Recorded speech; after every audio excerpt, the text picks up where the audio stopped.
நேயர்களுக்கு வணக்கம். CSK match எப்பெல்லாம் நடக்குதோ அதுக்கு ஒரு மணி நேரம் முன்னாடி ஒரு பாட்டுல இருக்கிற ஒரு 4 லைனை நான் திரும்ப திரும்ப கேட்டுட்டு இருக்கேன். ஒரு கூட்டு கிளியாக அப்படின்ற ஒரு பாடல்ல ஒரு 4 லைன் இருக்கும் இல்லையா? செல்லும் வழி எங்கெங்கும் பள்ளம் வரலாம், உள்ளம் எதிர்பாராமல் வெள்ளம் வரலாம், நேர்மை அது மாறாமல் தர்மம் அதை மீறாமல் நாளும் நடை போடுங்கள் ஞானம் பெறலாம். சிஎஸ்கே வீரர்களை மனசுக்குள்ளேயே நான் உற்சாகப்படுத்த கேட்குற ஒரு 4 லைன். இன்னைக்கு சிஎஸ்கே விசஸ் பிபிகேஎஸ் மேட்சை பற்றி தான் பேச போகிறோம். நம்ம கூட ஃபார்மர் ஸ்டேட் கிரிக்கெட்டர் டாக்டர் விவி கிரி சார் இருக்கார். அவர்கிட்ட பேசலாம். சார் வணக்கம். வணக்கம்.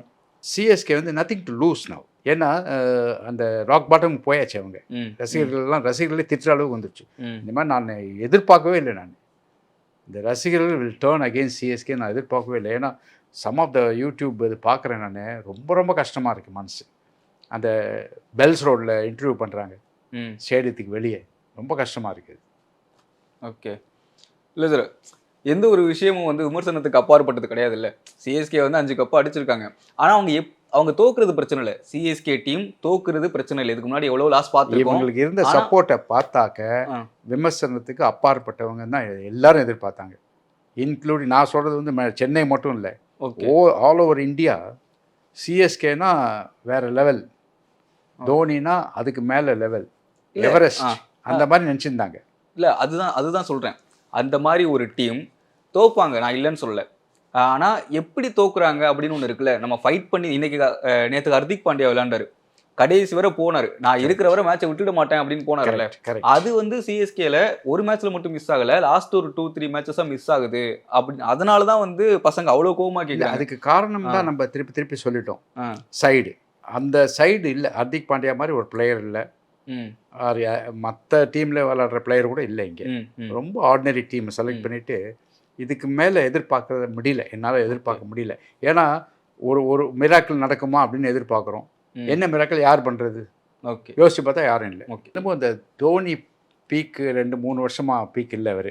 ஓகே, தோனி, அதுக்கப்புறம் ரெய்னா இல்லை.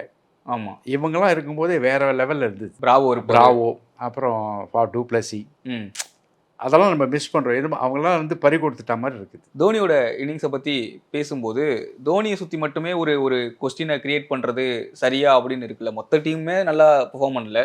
தோனி அப்படி தான். அதாவது முன்னெல்லாம் வந்து தைரியமாக 2 டவுன் 3 டவுன் இறங்குவார். இறங்கிட்டு ஃபுல் பேர்டன் தான் எடுத்துப்பார். மற்றவங்க அடிக்கிறாங்களோ இல்லையோ, இவரே நின்று அடித்து இப்போ முதல்ல வந்து தட்டி மெதுவாக எடுத்துட்டு சிங்கிள் எடுத்துட்டு அதுக்கப்புறமா கடைசியில் அதிரடி ஆடுவார். பட் அதுதான் கரெக்ட். ஆல்சோ கிறிஸ் கேலை தான் பண்ணுவார், ஏபி டிவிலியர்ஸை தான் பண்ணுவார். முதலேருந்தே அடிக்க மாட்டார். அவர் என்ன பண்ணுவார், கொஞ்சம் அப்படி பார்த்துட்டு அந்த ஸ்பீடெல்லாம் பார்த்துட்டு அதுக்கப்புறமா அடிக்க ஆரம்பிப்பாங்க. அப்படி பண்ணால் தான் ஐசைட் நல்லாயிருக்கும், கரெக்டாக ஃபினிஷ் பண்ண முடியும். பட் இப்போ வந்து அவருக்கு வந்து முன்னாடி வர முடியலன்ட்டு ஸ்டீஃபன் ஃப்ளமிங் சொல்லியிருக்காரு. ஏன்னா அவரால் ஓட முடியல நீ ட்ரபிள்னால. ஸோ 4 ஓவருக்கு நீங்கள் முன்னாடி போனால் ரன்னிங் 1 and 2 நிறைய எடுக்கணும். ஆமாம், அது எடுக்க முடியல அவரால். அது எடுத்தாக்க ஸ்ட்ரெயின் ஆகுது, நல்லா தெரியுது. அது லாஸ்ட் மேட்ச் வந்து சிங்கிள்ஸ் மட்டும் தான் எடுத்துட்டு இருக்காங்க. சிங்கிள்ஸ் எடுக்கலாம், அந்த 2 எடுக்க முடியாது. சிங்கிள்ஸ் வந்து வாக் பண்ணலாம். புரியுதா நான் சொல்கிறது? சிங்கிள்ஸ் வந்து எல்லாருமே ஓடி போய் ரீச் பண்ணுறதுன்னு கிடையாது. சிங்கிள்ஸ் வந்து இந்த டீப்பில் அடிச்சுட்டு ஒரு ரன் அப்படியே வாக் பண்ணிகிட்டே போவாங்க. செகண்ட் ரன் ஓடும்போது தான் ஃபாஸ்ட்டாக ஓடி டேர்ன் பண்ணி செகண்ட் ரன் வரும்போது தான் ஸ்ட்ரெயின் வரும் நீல. ஓகே, ஸோ அது இப்போ கிடையாது. அதர்வைஸ் பேசாமல் 6 and 4 அடிக்கணும். அதுக்கு இப்போ அவருக்கு வந்து அந்த சைட் இல்லை, அந்த கெப்பாசிட்டி இல்லைன்னு நினைக்கிறேன் நான். ஓகே, அதாவது 3 ஓவரில் வந்து 4 6 5 6 அந்த மாதிரி அடிக்கிற அளவுக்கு அவர் கெப்பாசிட்டி இல்லைன்னு நினைக்கிறேன். But he is there as a wicket keeper. திருப்பி அவரை நான் அதான் சொல்லிகிட்ருக்கேன். அவர் வந்து அவரோட டியூட்டி பண்ணுறாரு. மற்றவங்க அவங்க டியூட்டி பண்ணாக்கா நல்லா பண்ணலாம், பர்ஃபார்ம் பண்ணலாம். மற்றவங்க பண்ணுறதில்ல. அதான் நான் திருப்பி சொல்லிகிட்ருக்கேன் நான். தோனி ஒருத்தர் வந்து அவர் விக்கெட்டையும் 100% பண்ணுறாரு. நீங்கள் வேறு மற்றவங்க 10 ரன்னா நல்லா போலிங் போடுறாரு. 2 தான். மற்ற யாரும் சரியாக பண்ணல. ஜடேஜா சரியாக பண்ணல, அஸ்வின் சரியாக பண்ணல, ருத்துராஜ் சரியாக பண்ணல, துபாய் கேட்கவே வேணாம். அந்த மாதிரி நிறைய ஃபெயிலியர்ஸ் இருக்குது சைடில். இப்போது சிஎஸ்கேவோட வின்னை தோனியோட ப்ரெசன்ஸ் வந்து அஃபெக்ட் பண்ணுது அப்படின்னா நம்ம வந்து கொஸ்டின் ஃபுல்லாக தோனியை பார்த்து கேட்கலாம். தோனி ஏன் 40 வயசில் டீமில் வச்சு 43 வயசில் டீமில் வச்சுருக்கீங்க அப்படின்னு. டீமோட ஹோல் பெர்ஃபார்மன்ஸே நான் சொல்லவே மாட்டேன். நான் தான் இப்போ கூட சொல்கிறேனே, தோனி 100% விக்கெட் கீப்பிங் பண்ணுறாரு. அதில் குறையே கிடையாது. கடைசி 2 ஓவரில் பேட்டிங் அடிப்பார். அதுக்கு மேலே என்ன வேணும் உங்களுக்கு? ம் அதுக்கு மேலே என்ன வேணும்? நீங்கள் 10 பேர் இருக்குங்க, நீங்கள் என்ன பண்ணுறீங்க? 11 பேர் இம்பாக்டோட இப்போ அதான் 11 பேர் என்ன பண்ணுறீங்க நீங்கள்? அதனால் டெஃபினட்டாக வந்து it's a whole team mistake. ம் அதுலேயும் நம்ம பின் பாயிண்ட் பண்ண முடியல. ஏன்னா இந்த சீனியர் பிளேயர்ஸுன்ற பேரில் ரவிச்சந்திரன் அஸ்வின், ஜடேஜா ம் அவங்களாம் வந்து ஆல்மோஸ்ட் ரிட்டையர்டு. அவங்களுக்கு வந்து அந்த பீக் கிடையாது. அதனால் அவங்கள எதிர்பார்க்க முடியல. ஜடேஜா எஸ்பெஷலி நீங்களே கேட்டீங்க அன்றைக்கி, அவரால் இன்னும் பர்ஃபார்மன்ஸே பண்ண முடியல. அஸ்வின் வந்து முன்னெல்லாம் வந்து பவர் பிளே ஓவரில் போட்டாருனாக்கா டக்குன்னு விக்கெட் எடுத்து கொடுத்துருவாரு. இப்போ அவர் போட்டாருனாக்கா 20 ரன் அடிக்கிறாங்க. டார்கெட் பண்ண ஆரம்பிச்சிட்டாங்க அஸ்வின். டார்கெட் இல்லை, பைட்டு போயிடுச்சு. அந்த மாதிரி திங்கி ஷோல்டரில் பவர் கம்மியாச்சு, அவர் ஃபிங்கரில் வந்து இந்த ஸ்பின்னு கம்மியாச்சு. ஏன்னா இப்போது ஏஜ் ஆக ஆக இந்த சப்பிள்னஸ் போயிடும். சப்பிள்னஸ்னு நான் என்ன வந்து அந்த ரிஸ்ட் அப்படி சுற்றும், அது போயிட்டு ரிஜிட் ஆகும், இப்படி தான் சுற்றும் ரிஸ்ட்டு. அந்த மாதிரி நிறையா ப்ராப்ளம் வரும் ஏஜ் ஆக. ஸோ பவுலர்ஸ்க்கு அந்த ப்ராப்ளம் இருக்குது, கொஞ்சம் கஷ்டம். சேட்லி டீமை வந்து இது வந்து ஒரு இருக்கிறதுக்குள்ள வீக் டீம் இதுதான். இந்த வருஷம் ஐபிஎல்லில் 10 டீமில் இருக்கிறதுக்குள்ள சட்டன்லி வீக் டீம் இதுதான். அதில் கொஸ்டினே கிடையாது. நான் வந்து அடித்து சொல்வேன் இதை. நீங்கள் ஆக்ஷன்லேயே வந்து அவ்வளோ மோசமாக ஆக்ஷன் பண்ணிவிட்டு டீமை மட்டமாக செலக்ட் பண்ணிருக்காங்க. ஸோ இதை வச்சுட்டு நீங்கள் வந்து மேலே போகிறது ரொம்ப கஷ்டம். ஓகே, அதாவது ஒரு மிராக்கிள் நடக்கலாம்னா 10 மிராக்கிள் நடந்தால் கூட இவங்க வின் பண்ண மாட்டாங்க. அந்த மாதிரி இருக்குது side. Okay, it's no excuse. இதை வந்து நீங்கள் சிஎஸ்கே ரசிகர்களே கேட்டு பாருங்கள். என்னையே கேளுங்க, நானே சொல்கிறேன். இல்லை, நான் என்ன சொன்னேன், ஹார்ட் கோர் இந்த மஞ்சள் பெயிண்ட்லாம் அடிச்சுன்னு வராங்களே மேலே, அவங்களை கேட்டு பாருங்கள், இப்போ ஹோப்பே இல்லை இந்த வருஷம் அப்படின்ட்டுருவாங்க. அது காரணம் வந்து சைடு இஸ் புவர். ஓகே, நீங்கள் இப்போ பாருங்கள், இப்போ 9 பேர் 10 பேர் இருக்காங்கன்னு வச்சுக்கோங்களேன். மேபி அந்த ஒரு ஆள், அந்த சௌத்ரின்னு ஒரு ஆள் மாற்றலாம், ரைட். உள்ளே 16 பேர் இருக்காங்க. அது எவ்வளோ பேர் நீங்கள் உள்ளே கொண்டு வரலாம்? ஒரே ஒரு ஆள் கொண்டு வரலாம். என்ன அது கூட நான் சொல்லிட்டு இருக்கேன், காம்போஜ் கொண்டு வரலாம், அவ்வளோதான். சித்தார்த் கொண்டு வரலாம்ல சார்? யார்? சித்தார்த், ஆண்ட்ரே சித்தார்த். சொல்ல முடியாது, இது வரைக்கும் நம்ம பார்த்ததில்லை. சிஎஸ்கே வந்து எப்பயுமே ஒரே லெவனோட தான் போவாங்க. ஒரே பிளேயிங் லெவன் ஒன்றுனா ஆரம்பத்தில் ஒரு மேட்ச்னா அடுத்து ஒரு 4-5 மேட்ச்சுக்கு ஒரே பிளேயிங் லெவன் தான் இருக்கும். ஆனால் லாஸ்ட் 4 மேட்சஸ்க்குள்ளேயே 14 பிளேயர்ஸ் ஆடி இருக்காங்க சிஎஸ்கேக்குள்ள. அதுதான் சொல்கிறேனே, அந்த கதையெல்லாம் மாறி போச்சு இப்போ. ஓகே, ஏன்னா டீம் வந்து மோசமாக இருக்குது. அண்ட் இப்போ தான் ரியலைஸ் பண்ணிட்டாங்க.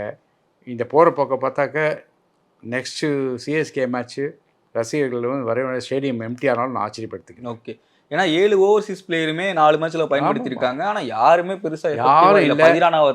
சொல்கிறேன், நீங்கள் இந்த லிஸ்ட்டு 16 பேரை பாருங்கள், உள்ள மொத்தம் கிடையாது. இந்த காம்போஜத்தும் தான் கொஞ்சம் ரெஸ்பெக்ட் இருக்குது, அவனுக்கு ரெப்புடேஷன் இருக்குது. இப்போ வந்து காம்போஜத்தும் தான். கமலேஷ் நாகர்கோட்டி சார் ஆல்ரவுண்டர் தான், வெரி ஆர்டினரி பவுலர். நான்லாம் அவனை பார்த்துருக்கேன், வெரி ஆர்டினரி பவுலர். இதெல்லாம் பேட் பிக்கு. எனக்கு கேப்டன்சி, ருத்ராஜோட கேப்டன்சி பற்றி பேசிகிட்டு இருந்தோம். எனக்கு ருத்ராஜோட கேப்டன்சி வந்து அக்ரெசிவாக இல்லாமல் டிஃபென்சிவ் மூட்லேயே இருக்கோ அப்படின்ற மாதிரி எனக்கு தோணுது. ஏன் அக்ரெசிவாக இருந்தாங்க அப்படின்னா, இந்த ஸ்ரேயாஸ் ஐயர், ரஜத் படித்தார், முக்கியமாக அக்சர் பட்டேல், இவங்களோட கேப்டன்சி எப்படி இருந்தது அப்படின்னு நம்ம பார்த்தோம். ஸோ இந்த இடத்துல வந்து ருத்ராஜ் கெய்க்வாட் இதில் டிஃபர் ஆகுறாரோ அப்படின்ற மாதிரி தோணுது. ஒரு விக்கெட் விழுந்த உடனே டிஃபென்சிவ் மூடுக்கு போக ஆரம்பிச்சிடாரு. யார் பேட்ஸ்மேனாக இருக்கா, அவங்களுக்கு எப்படி நம்ம வந்து விக்கெட் எடுக்கலாம் அப்படின்றது இல்லாமல் அது ஒரு மாதிரி போகுதோ அப்படின்ற மாதிரி இருக்குது. ஓவர் ரொட்டேஷனில் இருக்கட்டும், அந்த அளவு உங்களுக்கு வாட்ச் பண்ண முடியுதா? என்னை பொறுத்த வரைக்கும் வெரி ஆர்டினரி. கேப்டன் பெரிய மெட்டீரியல், கேப்டன் மெட்டீரியல் கிடையாது அவர். ஓகே, சும்மா லிவிங் இன் தோனிஸ் க்ளோரின்னு சொல்லலாம். தோனி கண்ணில் ஒரு இன்ஸ்ட்ரக்ஷன் கொடுப்பாரு, அதை கேட்டு அவர் பண்ணிட்டு இருக்காரு, அவ்வளோதான். மற்றபடி ஒன்றும் சரக்கே கிடையாது அவருக்கு. Is not a good captain sir. அதனால okay, my opinion is not a good captain. Okay, நீங்கள் தான் அசியூம் பண்ணிக்கிறீங்க அவர் குட் கேப்டனு, அவர் குட் கேப்டன் சொல்லிட்டு. எல்லாம் ப்ரூவ் பண்ணிட்டு வரணும் கேப்டன்சினாக்க. அக்சார் பட்டேலே எல்லாரும் இப்போ குட் கேப்டன் சொல்கிறாங்க, பிகாஸ் தே 1-2 மேட்சஸ் 3 மேட்சஸ் உதப்பட்டதுனாக்கா அப்புறம் அவனும் மட்டமான கேப்டன்ருவாங்க. இல்லை, அக்ஷர் பட்டேல் டீமுக்கு என்ன சைடில் இருக்காங்க அப்படின்றது மேட்டர் இல்லை.